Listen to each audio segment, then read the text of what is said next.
Hi, and welcome to the Council of State Government's webinar for our new project to create an Interstate Occupational Licensure Compact for the occupational therapy profession. My name is Dan Logston. I'm the Director of the National Center for Interstate Compacts here at the Council of State Governments. The presentation we'll have tonight will last approximately 45 minutes with time for questions at the end of this webinar. Please feel free to type your questions in the chat box located at the bottom left of your screen as you think of them. And it's also on the pull down menu there as well.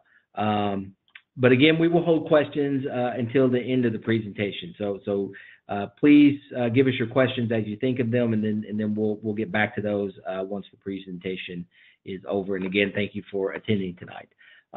Before we get started with the presentation, I'd first like for you to hear from Chuck Wilmarth with the American Occupational Therapy Association and Sean Conway with the National Board for Certification in Occupational Therapy. So we'll begin by hearing from Chuck. Thanks, Dan, and thanks to everyone for dialing in. We've invited state association presidents, state association leaders, state regulatory board members and staff to tonight's webinar, and as Dan mentioned, it'll be recorded, so you can certainly share this information with your colleagues. I am pleased that we will be working with the Council of State Governments, along with NBCOT, state associations, and all of you to work on this important project. From AUT's perspective, we've been looking at this for many years. We've studied it. We had an ad hoc committee. We had another group looking at the drivers for the need for a compact, including telehealth. And ultimately, the association decided that a compact will provide the best legal framework to facilitate interstate practice and facilitate mobility. We also believe that a compact will improve consumer access to occupational therapy. It'll enhance mobility of relocating military families, improve the continuity of care, and preserve and strengthen the state licensure system. And Dan will be talking quite a bit about the legal framework that this will create, and I encourage you to ask questions. I also wanted to recognize an announcement that we sent to all of you related to how we're going to be working with NBCOT, and I encourage you to take a look at that. That we are going to be partnering to provide the resources necessary to make this a reality. Lastly, I just wanted to mention that we've already received feedback from members about this initiative, including one from a military spouse. And I just wanted to read an excerpt of her email. She says, "I am an OTR as well as a military spouse and have been discussing this issue with my husband and have participated in a discussion group regarding military spouses and the difficulty of renewing licensure with frequent moves. I am very passionate about this issue. As military spouses, we frequently have to uproot our lives, including leaving a career we love. The process of applying for licensure in each state becomes burdensome and expensive. As you know, many states also make it difficult to let your license expire and then reapply at a later time. This makes for a difficult decision on which licenses to renew after moving from a state, as we never know if or when we're going to return. I currently maintain 3 state licenses and I'm preparing for another move in the summer of 2020. Please let me know if there's a way that I can help advocate for this change." And I think you'll hear later on from Dan about how important this is to military families, and I think is one of the reasons that we want to move forward with this. So thank you again for joining us. This is just the beginning of the conversation, and there's going to be plenty of time for input. With that, I turn it over to Sean with NBCOT. Thank you, Chuck and Dan, and good evening, everyone. As Chuck and Dan both mentioned, we want to welcome you all and thank you so much for joining us this evening. For those of you whom I may not have met, my name is Sean Conway, and I will be serving as NBCOT's representative to this initiative. And to tag on to Chuck's comments, many of you who may be occupational therapy state regulators may recall that NBCOT has included a significant amount of contact on portability related issues over the years at its annual state regulatory leadership forum. And so it's in this spirit that we welcome the opportunity to work closely together with AOTA and the Council of State Governments to collaborate on this issue, or excuse me, on this initiative. which we hope will, serve as a real and a practical benefit for the profession as a whole. So again, thank you so much for joining us, and we hope this will be beneficial. Yes. All right. Thanks, Chuck and Sean, and really appreciate your support for this initiative. And with that, we'll go ahead and get started with the PowerPoint presentation about interstate compacts. So go to, please. Yeah, there we go. All right. So most of you have probably never heard of an interstate compact, but as I'll explain later, every state is a member of at least 24 on average. The best example of an interstate compact is frankly probably in your wallet right now. It's your driver's license. That was something that the states collectively got together and worked out the procedures for and created a framework for instead of the federal government asking them or forcing a regime upon them. So these are powerful, durable, adaptive tools that have been around since the very founding of the Republic. Colonies and states early on used them to develop their state boundaries. The colonies would send them back to Great Britain, and they would go up to the King's Privy Council. The states liked these mechanisms a great deal. There was a compacts provision in the Articles of Confederation, and then obviously there's a compacts clause, which I'll mention later, in the United States Constitution. And they really allow states a lot of flexibility and freedom to work out state-centered, state-driven solutions. There are some things that the federal government does very well. There are a number of things that the Constitution left to the states, left in the purview of the states, and states are very protective of that. Regional solutions, also national solutions can be developed out of these compacts, and again, gives states the maximum flexibility that they need to address these. So, as I mentioned earlier, initially states use these to work out their state boundaries. And as the 19th century progressed, you saw a rise in organized commerce on an industrial scale. States used them to look at shared natural resources. With the beginning of the 20th century, you saw the first one of these large administrative compacts. So that was the New York, New Jersey Port Authority, which is still in existence today. It's coming up on its 100th anniversary. And there was a situation where New York and New Jersey both wanted to create a means whereby they could cooperate on the administration of New York Harbor, its waterways and transportation, but they wanted something that was going to be bound in statute and that would hold them accountable. And reciprocity agreements, memorandum of understanding just wasn't going to cut it. So they created a compact, embedded it in their statutes, and today I think it's a $9 billion agency with thousands of employees. And that was really the beginning to where states started looking at these interstate compacts as a means to address other administrative issues. So you saw the next big compact that came along is a famous one. It's the Colorado River Compact. And then in the 30s, you saw a compact for juvenile offenders. You saw a compact for foster children. You saw an interstate compact for adult offender supervision, and as the 20th century progressed, states started looking more and more to how they could work with compacts, and that became a central mission to us here at the Council of State Governments, how they could create interstate compacts, not necessarily to push Washington away, but again, to create state-centered solutions that would allow them the maximum flexibility that they needed to work with other states and address problems of either regional or national importance or bilateral problems, as I mentioned with the New York, New Jersey Port Authority. So the next slide gets to the constitutional authorization and congressional consent. Typically, these compacts don't require congressional consent unless they infringe upon a matter that's left to the federal government. So you'll see a lot of these environmental compacts that deal with natural resources, typically have a federal partner and require congressional consent. I'm thinking of the Great Lakes Basin Interstate Compact, or the Columbia River Gorge Interstate Compact, or the Susquehanna River Basin Interstate Compact. So those tend to infringe on federal issues, and the Congress needs to sign off on those.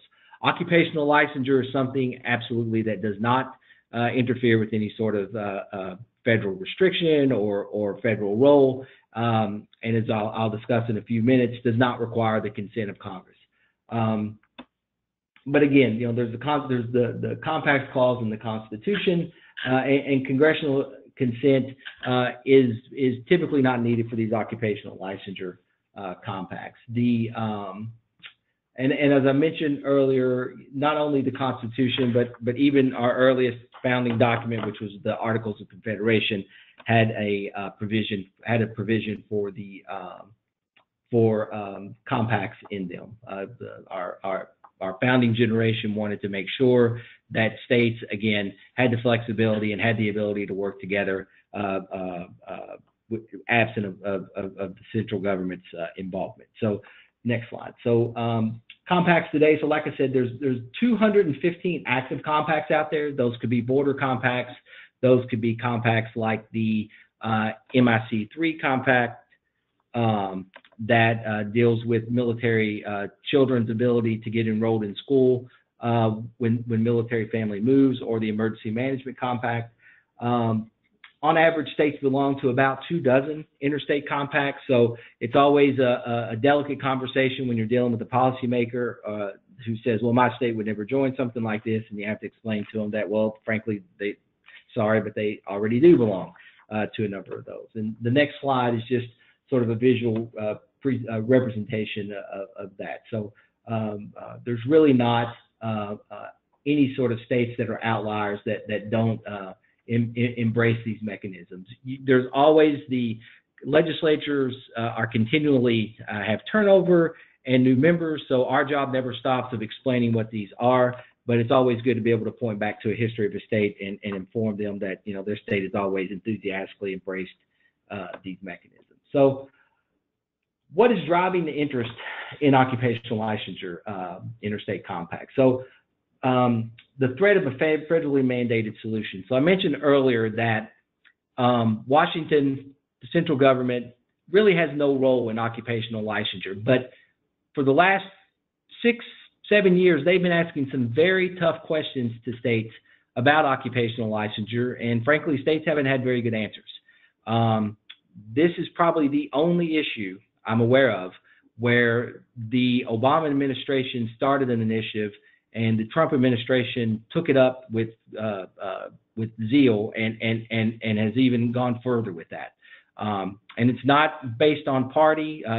You've seen turnover in Congress. You've seen the House of Representatives change hands, and you're still seeing a lot of tough questions around occupational licensure. The central question, and really the reason that these licensure compacts are so popular is policymakers in Washington have a hard time understanding, well, wait a minute. You're from Kentucky. You've got a license in Kentucky in good standing. Why isn't that good enough for Ohio or Indiana? And there's very good reasons why it's not good enough for Ohio and Indiana. Frankly, most practitioners, that sort of system might be okay, but the only reason, in my opinion, we give somebody a license is, to be able to take it away from them if they don't comport themselves with the law. So that's why it's just not as simple as I've got a license in good standing in one state that ought to be good enough for the rest of the states. As Chuck mentioned, there's been with telehealth, there's been amazing advances in technology that where you can not only practice in your home state, but frankly all over the country via telemeans. So these compacts can help to address that. We're an increasingly mobile world, and there's a proven track record for these things. I'll get into this a little bit later, but there are a number of these compacts now operating and being developed, and certainly states are finding more and more states have more and more interest in the Council of State Governments leading this mission to develop them. So the benefits of interstate compacts in general, go to the next one, is the economies of scale. They allow states to come together, present their resources, and work to solve a problem. I mentioned the flexibility a couple of times about one size does not fit all. Washington, frankly, when they give you a solution, they don't have any choice but to give you a one-size-fits-all solution. But when states get together, they can typically give themselves the ability to sort of navigate the nuances of policy that frankly, Washington just could never contemplate. Dispute resolution among the states. There are instances where we have state and federal partnership. We're in no way hostile toward the federal government. We just want to make sure that the concepts of federalism, that some things are left to the states alone to deal with, is upheld no matter who's in power. And we think that this gives us a win-win solution for not only states, but then for practitioners when it comes to occupational licensure compacts. And then to occupational licensure compacts, the benefits for those specifically, you have an agreement on uniform licensure requirements. I've been very impressed with the occupational therapy profession. You guys have done a remarkable job over the years of syncing up those qualifications and requirements out in the states. I can tell you, working with a number of professions, not only on compacts, but on a couple of Department of Labor projects, that is absolutely not true for a lot of professions. So kudos to you for addressing that issue and resolving that with yourselves. These licensure compacts give states access to a data system. So all of these occupational licensure compacts that are operating have a robust data system that can share information between and among states, especially with regards to disciplinary issues. All these licensure compacts have provisions for FBI fingerprint-based criminal background checks. That's something that we hear from policymakers and legislators who say, hey, I want to make it easier for folks to practice in my state. I want to make it easier for practitioners in my state to practice outside my state and to maximize their earning potential. But you got to give me some confidence that of who I'm letting in here. So that's where that provision, that's what drives that particular provision. And then compact governance. I'll get into this a little bit later, but these compacts have commissions with rulemaking authority that is very narrowly tailored to the interstate practice. It doesn't interfere with state practice acts or state practice statutes. So the next slide here. So I mentioned a mobile society when we talk about why healthcare license reciprocity through a compact. That's both for patients and for practitioners. We mentioned technological advancements. You've got really a deficit of availability for practitioners out there. I have this issue sometimes talking with folks that it's not that they're being protectionist as a matter of course, but it's a logical inference to make that, hey, wait a minute, if we make it easier for folks to come into my state, isn't that going to harm practitioners in this state and their ability to earn a living? And frankly, we just don't see that. That presupposes that you're meeting the needs of every patient or client in your state, and that's just not true. And it's not for lack of trying, but it's just you can't possibly meet the needs of all the clients and patients in your state, and neither can any other state. So allowing professionals and practitioners the ability to enhance their ability to expeditiously get to a new market, get to a new state, and practice is something that benefits them greatly. Increases public access to healthcare services. And then as Chuck mentioned in his opening remarks, we partner with the Department of Defense on a number of these initiatives because they can benefit greatly military spouses. Lots of states have statutes that are designed to help military spouses in their transition, and they have the best intentions in the world. But as somebody that works for state governments, I can tell you that in practice, they don't always work like they're supposed to. You get a lot of equivalency requirements that makes it just as difficult as it would be to get licensed in another state. Frankly, when military families have to move on average about every 3 years, they're sacrificing for our country, and I think the least we can do is to give them a cleaner path to make that move and to not impact their economic viability. So the next slide. So I want to talk about the compacts that already exist. So in 1998, the Nursing Compact, the National Board for State Nursing Boards launched an initiative to create the first Interstate Occupational Licensure Compact, and they were successful. 25 states passed that Interstate Compact. It didn't have a very strong structure, and it didn't deal with some of the issues that we now deal with as a matter of course in these licensure compacts. And so states became frustrated. You had states that wanted to join but couldn't because of some of the provisions, and you had states that were in it and wanted to see changes. So they reconvened every state board, a number of folks to advise them, and created the second iteration over a series of about 5 years of meetings, the Enhanced Nurse Licensure Compact. So that was really the first Interstate Occupational Licensure Compact in existence. Like I said, the original Nurse Licensure Compact had 25 states. It's expired now, been replaced by the Enhanced Nurse Licensure Compact, which has 34 states involved and has every intention of being a 50-state compact, like all of these occupational licensure compacts. You got the old compact on mental health, the Emergency Management Assistance Compact. I put this one on there because it's a 50-state compact. Every state's a member. And during a gubernatorially declared disaster under EMAC, its acronym, occupational licensure in a state is suspended during the pendency of that gubernatorially declared disaster. You've got the EMS Licensure Compact with 18 states.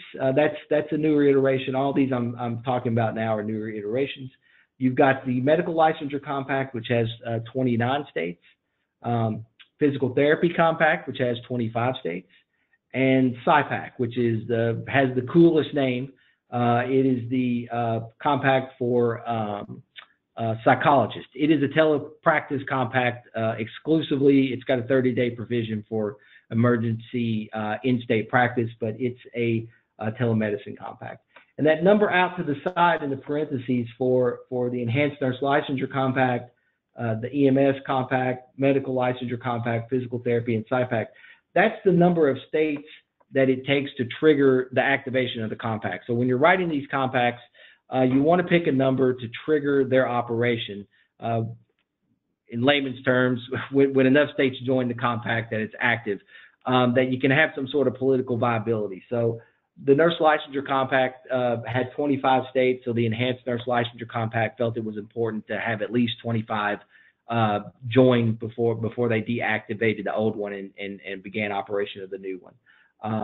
The EMS Licensure Compact and the Physical Therapy Compact both believed that 10 states was the number that they should go with, and the Medical Licensure Compact and SIPAC chose 7. The new compact for audiology and speech language pathology chose 10 as well. So it's somewhat of an arbitrary number, but really what you're looking for is political viability. You don't want to set that bar so high that you can't reach it within a couple of legislative sessions, and you don't want to set it so low as, you've got 3 states in there, and frankly, I'm not sure that would be recognized by a lot of folks as something viable just because 3 states joined. So let's go on to the next couple of slides. Thanks. I apologize that this slide is so busy. It's terribly busy, but it's instructive. So this is how we develop an interstate compact. So the Council of State Governments has been around since 1933. We were founded at the University of Chicago by a Colorado State Senator named Henry Toll, who wanted us to pursue a mission, among other things, of being an organization that represented all 3 branches of government. But in addition to that, looked at fostering interstate cooperation. So we really took up the charge of interstate compacts. And so what you see before you is almost 100 years worth of experience going into the development of one of these mechanisms. So we don't take it lightly. Once these compacts reach a legislative chamber, they cannot be changed. These are contracts. So if 5 states have passed similar language, a 6th state can't come along and say, well, we don't like Section 4, so we're going to get rid of that. Nope. You're just not allowed to do that. It is a contract that must be substantially the same between all the members. So we start out in phase one with an advisory group. They create a set of recommendations and hand that off to a drafting team, which is made up mostly of attorneys. They draft the compact. Once we get that compact drafted, they go back to the advisory group. They discuss it a little bit more. It then goes out, once they reach a consensus on the draft, to a stakeholder group. We send these out to state boards, state legislators, membership groups, frankly, a lot of folks that we identify that can speak intelligently to what we've got on the page. That's a months-long process typically to get that stakeholder feedback, although it can certainly be done in a matter of 6 to 8 weeks. Once we get that stakeholder feedback, we're still not finished. The drafting team evaluates it all and vets it. Some things they'll choose to take, some things they may leave aside. They then take that product back to the advisory group, and once the advisory group signs off on it, then we've got an interstate compact. So we do all that for transparency's sake. We do all that so that when we move to phase two and we're in front of legislators, they have confidence that this wasn't something that we got together in a back room and drafted.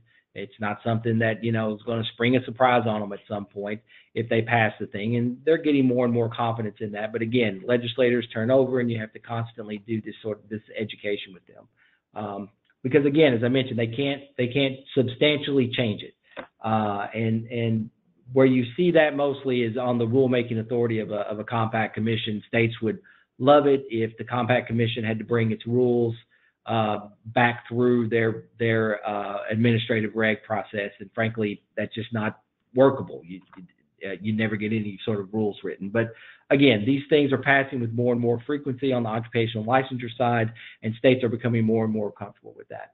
And then once you get it passed and you reach that requisite number, that work never stops, because you want to grow a 50-state compact. You move on to phase three, where you stand up the commission. So, this is something that we achieve through a deliberative process. It's not something that again, you've got a group of people in the back of a room writing an interstate compact. We don't own interstate compacts by any stretch of the imagination. Anybody's free to create one. You'll see some compacts out there from time to time. There's a compact making its way around the states right now called the popular vote interstate compact. We didn't have anything to do with that. We don't really get into the political side of things here. We're a nonpartisan group, but certainly, folks are free to draft any sort of compact they'd like. But if you come to us, this is our process for developing these. And again, it pays dividends when you get in front of the legislature and they understand that it's went through this process. So next slide. And then I want to talk briefly about governance. I've got a pretty wordy slide here, which again, I apologize for coming up in a minute. But essentially, as I mentioned, this forms when the threshold of jurisdictions is reached. It's a sub-federal supra-state entity. The jurisdiction for it is in federal court. It's a quasi-governmental entity. It is created as a function of the state. So each state, for all the current existing occupational licensure compacts, will appoint a commissioner or two commissioners to an interstate commission. And it is that interstate commission that is a product of the participating states that develop the rules, that develops the bylaws, that develops the budget. They may hire staff to help them carry those missions out. So this isn't some entity out there that's making up rules and enforcing them on the states. It's a creature of the states, but it is again a sub-federal and supra-state entity. So I think we'll go to the next slide. Yeah, I hate this slide, but I've yet to change it. But that essentially gives you a good outlook on how it's put together. So you have the Interstate Commission, which is of the states. A lot of times they'll create an executive committee, which will make more of the day-to-day types of decisions, and then those get rolled up and ratified to the larger commission, and they can hire an executive director and staff. And then we'll go to the next slide. And again, this commission is comprised of voting members from the state. that commission is duly authorized under the terms of the compact to sign contracts, to create bylaws, to create rules, and administer the functioning of the interstate compacts in cooperation with the state. So not in opposition to the states, in cooperation with the states, because it is an entity of the states. The states enacted legislation that created it. The states appoint commissioners to administer that compact. Let's go on to the next slide here. So I've got some FAQs I just want to run through quickly. You've got some myths out there about compacts that I always like to correct at the very beginning of a process. So myth number one is that we always hear that sometimes that the interstate compacts are a takeover of state licensing, and that couldn't be further from the case. If I'm an occupational therapist in Kentucky and I have a license in good standing, and Kentucky's a member of the compact, and Ohio is also a member of the compact, and I want to practice in Ohio a couple of days a week, or one day a month, or 1 week a month, when I am in Ohio, I have to abide by the State Practice Act in Ohio. So I'm not going to really have a defense if I can do a procedure in Kentucky that's exclusive to Kentucky, or I can operate that Kentucky has always allowed me to operate, and Ohio doesn't have those same provisions. I'm going to get in a lot of trouble with my state board and the Ohio board and the commission. Depending on the type of compact, I'll have my privilege or my license suspended. So when you're in a state operating under the auspice of your home state license, you have to adhere to that state's Practice Act. And that is written into these agreements. So that's not something that's kind of known. It is absolutely spelled out in black and white. So that's one of the things that we try to rebut. And then the next myth is that interstate compacts are owned and controlled by some sort of outside organization. And again, as I just explained, that couldn't be further from the truth. States are the states run these interstate commissions. They appoint the members to these interstate commissions, and these interstate commissions authorize the commission staff, if needed, to administer the compact. So they are creatures of state government. And then myth three, again, commission rules and bylaws thwart state sovereignty. It's remarkable. You're dealing with a lot of times on these advisory groups and the drafting teams that we convene, people such as yourselves on these calls, and very smart people, knowledgeable about the profession, knowledgeable about state licensing laws. And then you get to the state legislature, and the first question you'll get, and the prevailing question you'll get, is about how does this impact state sovereignty. That is the thing that legislators respond to the most. And frankly, we believe that compacts extend states' authority.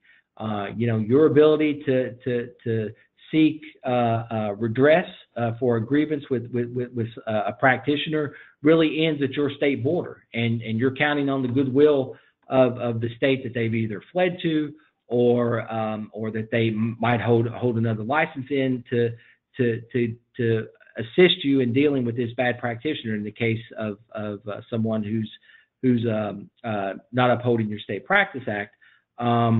A compact allows you to transcend that boundary and reach into those other states and work cooperatively with those states to deal with the bad actor in that instance, among other things that state cooperation can lead to with regards to creating pathways for folks to practice. So again, we believe strongly that they enhance state sovereignty, or we wouldn't be involved in creating them. So I think that wraps us up. The next one is, so there's my email address. You can reach me virtually all the time. I try to get about 6 or 8 hours of sleep at night, so there's some times where you can't reach me. But if you email me, I will respond to you and put you in touch with the right person that you would need to deal with on your issue. And so with that, it looks like we got a number of questions. So Lisa, let's see. Okay. Are these okay? So we have a question here, and thanks for all these questions. They're good ones. Are you considering including Puerto Rico in the compact? And Yes, U.S. States and territories are eligible to join an interstate compact. So we use states a lot of time as shorthand, and frankly we shouldn't, because the Virgin Islands, Puerto Rico, Guam, all the states and territories are eligible to participate. Let's see. The next question is, if a state exempts itself from a compact, is it possible to join the compact down the line? So absolutely. You'll see a number of states that are early adopters to these compacts. The good thing about joining the compact early is a state gets to shape the rules and bylaws for that compact. So I think early adoption is important. But there are a number of states that like to take a wait-and-see attitude. But as these things become more and more prevalent, I think you're going to see that timeline accelerate. Like I mentioned, the nursing compact has 34 states. They have every intention of being a 50-state compact in the next couple of legislative cycles, or getting close to that. The medical compact is in the same boat, the physical therapy compact. So, I mean, those compacts are going for broke as far as becoming 50-state compacts. But yes, absolutely, you can certainly be a late adopter. What you lose from being a late adopter, though, is really the ability to shape those rules and bylaws. Now, would they be that much different if you were in the room? Well, maybe, maybe not, but you certainly are going to get more of a say the earlier that you join. Let's see here. Next question that we have is, how will states know who's practicing in their states? Well, sometimes they do, sometimes they frankly, they don't. That's not really anything. If I had if I had a license in Kentucky, but also, and I use Kentucky a lot because that's where we're located. If I had a license in Kentucky, but also had a license to practice in Indiana, Indiana wouldn't know that I drove across the bridge in Louisville a couple of days a week to practice. I mean, they would just understand that they gave me a license and that I was going to be practicing in Indiana. And when I was there, I would uphold the Practice Act and the statutes and the rules for Indiana. So it's really not that states are going to know necessarily, who's practicing in their state at what particular time. It gives states comfort because now they have a means to deal with someone who doesn't uphold their State Practice Act or frankly, who's a bad practitioner. Let's see, how much is the cost of a compact for a state? So yeah, we get this question a lot about the cost. So, that just varies. The nursing compact charges states $6,000 a year, just a flat rate. The SIPAC, the Psychology Interstate Compact, has a sliding scale, so it's based on the number of privileges that they issue for your state. Currently, the Physical Therapy Compact, the EMS Compact, and let's see, which one am I? In the Medical Compact, don't charge states an assessment. All these compacts have provisions to charge states an assessment. States understand that. It's written in black and white right there on the page for them to see. But again, it just varies from state to state. All of these compacts bills, when they go before a legislator, get scored, for their physical impact. But as far as what it would cost the state, again, that just varies from compact to compact. But again, that is an open, transparent conversation that we have with legislators. Okay, let's see. Next question. Does the Interstate Commission replace the state licensing board and/or which has precedent over state issues? Okay, so that's a great question, and absolutely not. The Interstate Commission does not replace the state licensing board, and the state licensing board has precedence over state issues. What the Interstate Commission does is facilitate the interstate practice working with the states. So it's got a very narrow mission.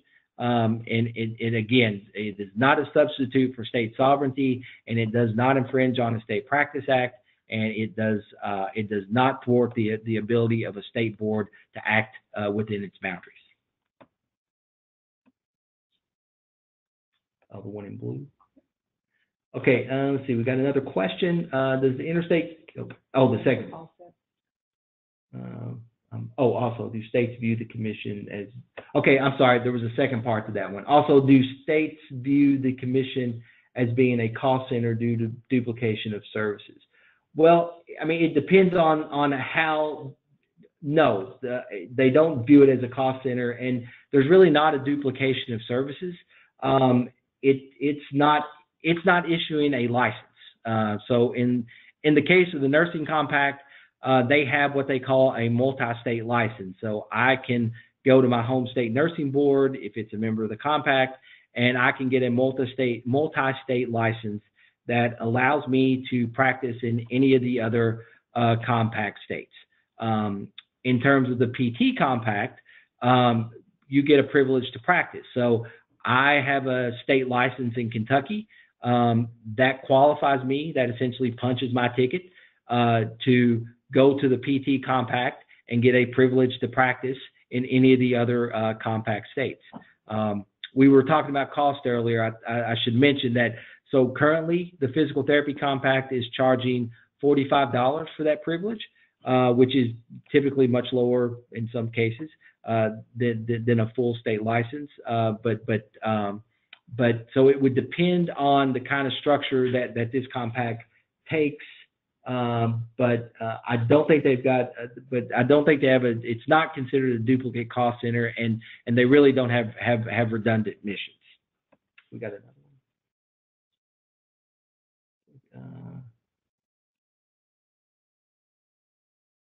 Yes, and as Chuck just communicated, you know, the compact commission is typically comprised of state regulators from each of the compact states. So again, not only do states have a voice there, typically state regulators also have a voice on how that commission functions. In the blue. Okay, do states also promulgate implementing regulations? And if so, how is that handled? So in some cases, they do promulgate implementing regulations, although they're not extensive, and that would be handled the same way as the current administrative reg process in your state, if it was needed. It's not needed in all cases, though. How? Okay. If commission is charged. Okay, so we've got a question here. If the commission is charging a state a flat rate of, say, $6,000, where does the revenue come from to run the commission, and who assumes the cost of the commission? The state, or do they have self-sustaining them? Okay, so again, I don't want to get hung up on that $6,000. I was just giving you an example of what the nursing boards do. We haven't even had our first meeting for this compact yet, so we just don't know how that element will be handled. So revenue can come from the states. These compact commissions, these compact statutes often have all the current occupational licensure compacts have language in them allowing for outside contributions from organizations of state boards, membership organizations, to help them with their operations. So they don't typically rely exclusively on state support. And again, in the case of the medical compact, that's a little bit different animal there. It's an expedited licensure compact. You still get licensed in every state under the Interstate Medical Compact, but the Compact Commission handles all that. That's an expensive example there. It costs practitioners $700 to use the Interstate Medical Licensure Compact.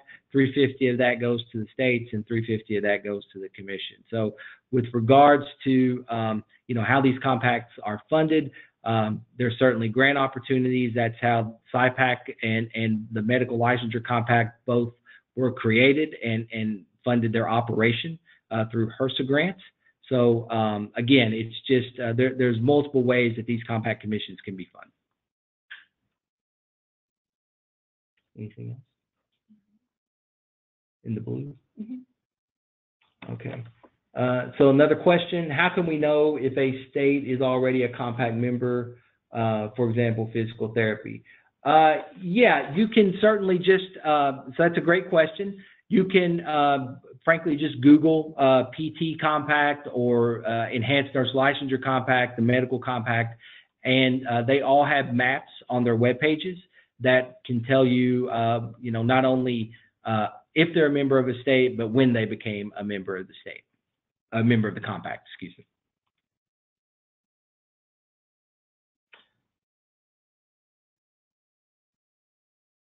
Okay, so now we've got a question, and I think I should probably, let's see. So what will NBCOT and AOTA's involvement in the compact of states?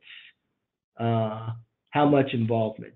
Well, again, that's frankly yet to be determined. They are certainly working together to ensure that we can create the interstate compact. What their role would be once the compact is functioning, we just can't say at this time. I'll see if Chuck or Sean want to weigh in and address that.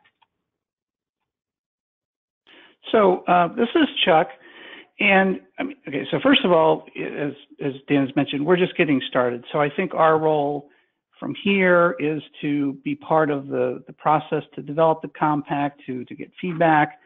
And then it's really going to be working with state associations on legislation to create the compacts. That's each state is a different initiative. We'd like to get support of the state regulatory body to get involved to the extent possible. So our next step is going to be working on the legislation.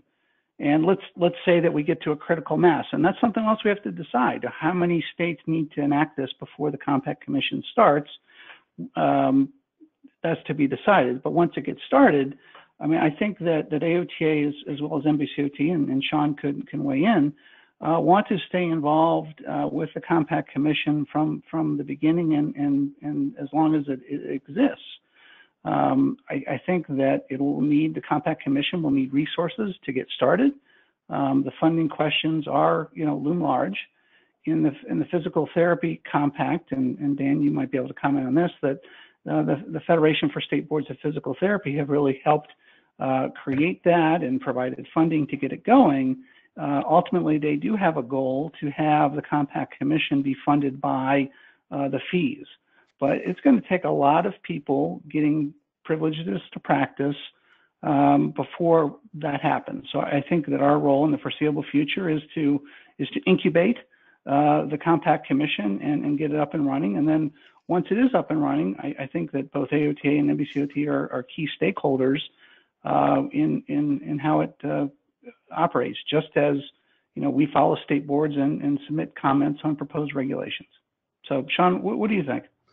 Yeah, and the only thing I would add, Chuck, is that in terms of the understanding that AOTA and NBCOT have and our discussions that we've been having up to this point, this has been a point of discussion, and I think, as Chuck indicated, both parties understand that this will be something that each will need to further discuss and consider when the time comes. So just to reassure everyone that is a point of discussion that has been had leading up to this, and it is there, and it's part of the understanding between the two organizations going forward.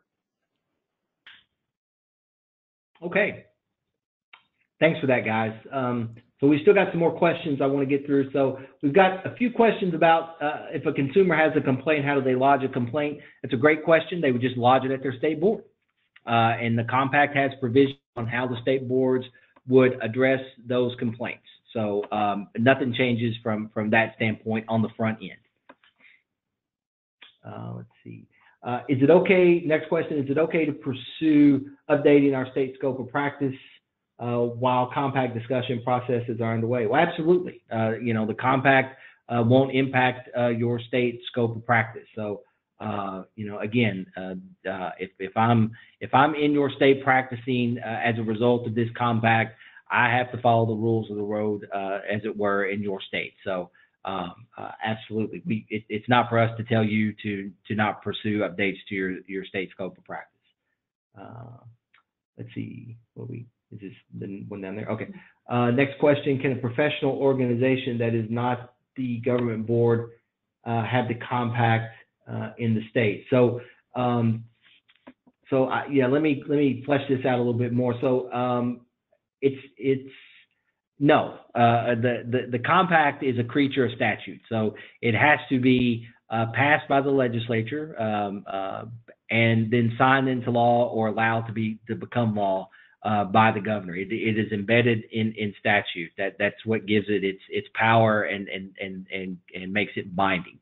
So if a state board and the legislature and the governor aren't agreeable to entertaining the compact in their state, then typically, you don't see it happen in those states. The good news is that, again, as states become more and more familiar with these mechanisms, they're growing more and more comfortable with their existence. Let's see. How can state associations, practitioners, and OT government affairs representatives remain involved in the process? So that's a terrific question. So right now, as Chuck mentioned, and as I mentioned, and Sean alluded to, we're just getting started. So we because your profession has done such a terrific job of syncing up requirements out in the states, we think we can be on a little bit of an accelerated time frame here to get this. We would like to get in front of the states sooner rather than later, but that's not going to cut out our typical processes. So the way you can be involved initially after we get the compact drafted is, be a part of the stakeholder review compact. Pull the compact down, or we'll likely post it and then email it to folks. Read it, respond to it, ask good, tough questions. We're not afraid of those.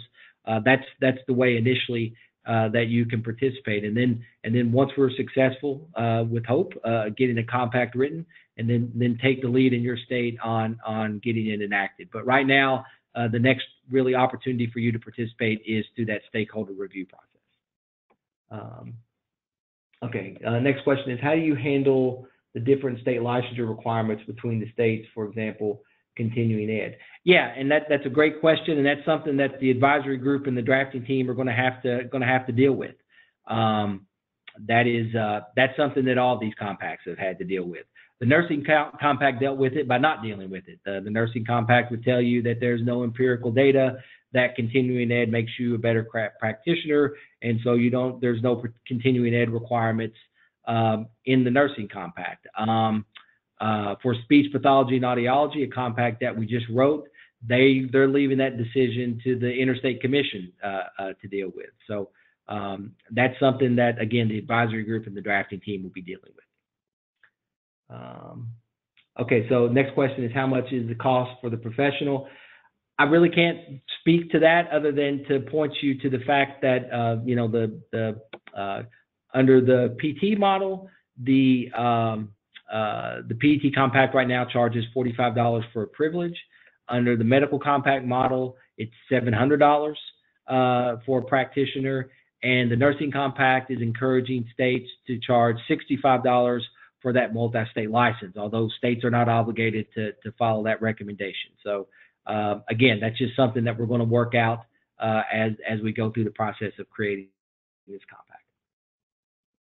Next question is, if the professional license is revocated in a state, that person would be automatically out of the compact. So again, we'll determine all this when we're writing the compact and we're putting together the disciplinary provisions of the compact. But typically, if your state license is suspended, then your compact privilege is suspended. That's how that, I shouldn't say typically, that's how that works. So for the compacts that don't issue the multi-state license, like SIPAC and the PT compact and the EMS compact, and it's not out in the states yet, but the speech pathology and audiology compact, that home state license, like I said, punches your ticket to access the compact. So if that home state license is encumbered by some sort of or subject to an adverse action, then your compact privilege is suspended.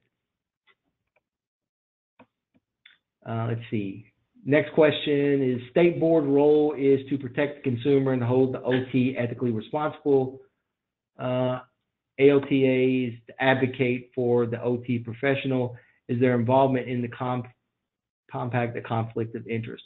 Well, so I was asking about the is there a conflict of interest for the outside organizations to be involved? I would tell you no. The Council of State Governments is running this process, running this project.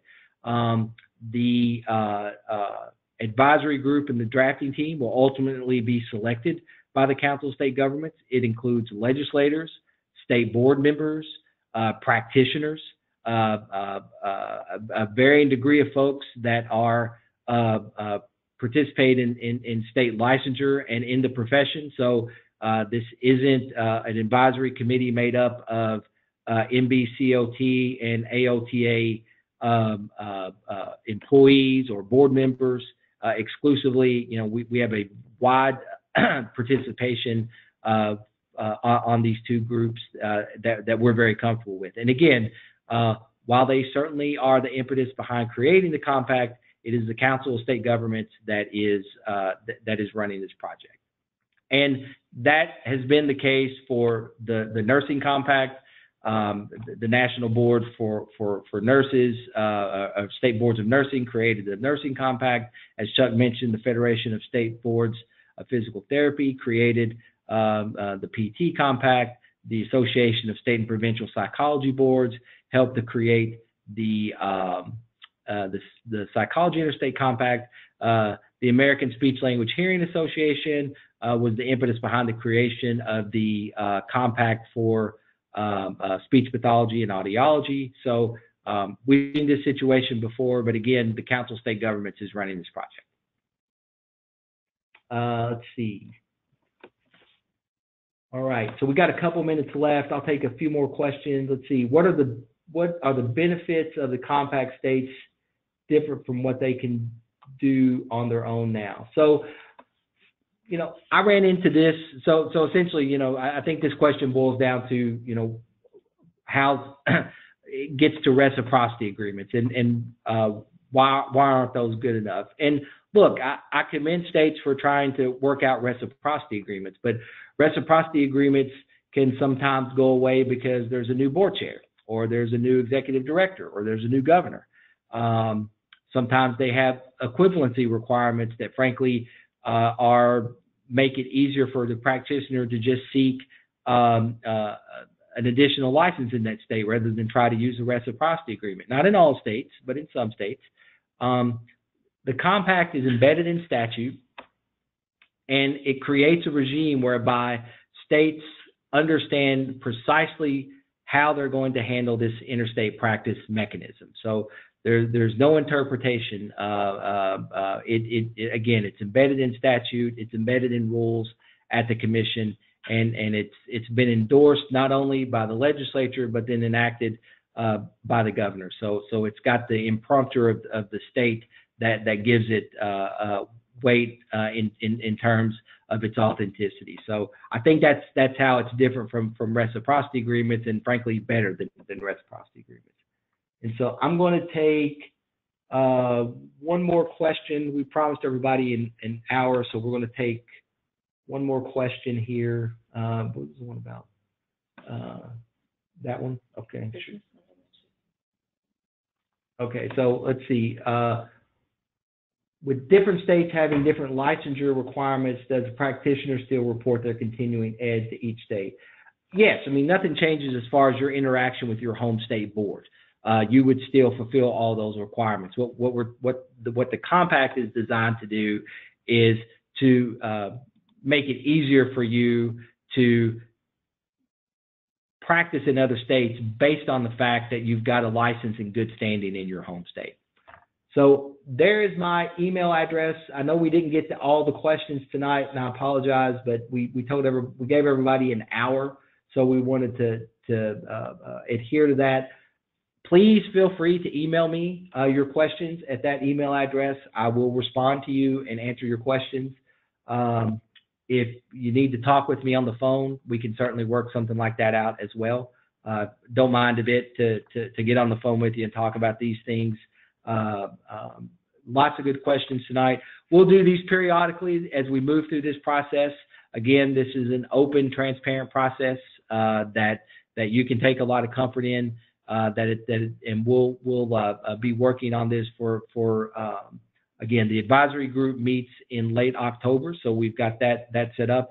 And then as I refer back to the slide that we used earlier to describe the process, we've got a number of more benchmarks ahead of us and can convene these webinars and give you an opportunity to both weigh in and then share what's happening with the project as we move forward. So want to thank again Chuck Wilmarth and Sean Conway for participating. And with that, we'll go ahead and end tonight. And thank you again for attending. Thanks, Dan.